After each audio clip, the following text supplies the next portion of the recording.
প্রেমিকা আর সহধর্মিণী এ দুটো কিন্তু ভীষণ আলাদা।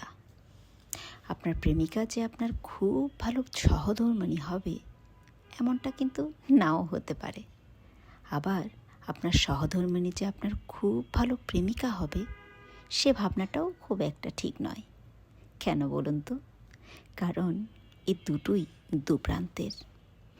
আপনার প্রেমিকা আপনার জন্য একটা গোলাপ, চকলেট কিংবা আপনার জন্মদিনে পায়েস রান্না করে খাওয়ালে সে খুব ভালো প্রেমিকা হয়ে যায়।